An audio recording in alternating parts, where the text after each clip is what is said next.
Aláròye máa wí o. Àwọn afẹ̀míṣòfò tún pa èèyàn 4, aláboyún wà nínú wọn. Páropáro ní ìlú kékeré kan tí wọ́n ń pè ní Gidon-da-Yaya níjọba ìbílẹ̀ Kankara nípínlẹ̀ Katsina dá báyìí, kódà kò sí ẹyẹ kankan mọ́ nínú ìlú náà, nítorí tí àwọn ará ìlú tí wọ́n ń gbé níbẹ̀ ti sálọ, nítorí tí wọn kò mọ ìgbà tàbí àkókò táwọn agbésùnmọ̀mí tí wọ́n wá ṣọṣẹ́ nílùú náà máa tún padà wá kógun jà wọ́n.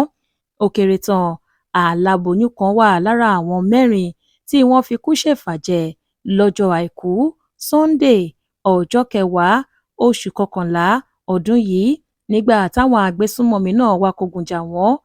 Àwọn 2 farapa yánnayànna nígbà tí wọ́n tún jí àwọn bíi 10 gbé sálọ ráú nínú ìlú náà. Ìṣẹ̀lẹ̀ ọ̀hún làwọn ará ìlú sọ wípé kò ṣẹlẹ̀ rí sí àwọn.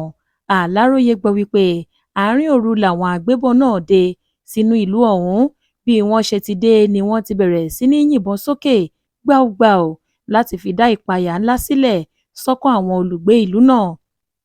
Ọ̀kan lára àwọn ọta ìbọn tí wọ́n yìn lọ́jọ́ náà ló bá aláboyún náà níbi tó sùn sí, tó sì kú lójú ẹsẹ̀, nígbà tí wọ́n tún pa àwọn míì tí wọ́n fẹ́ sálọ mọ́ wọn lọ́wọ́.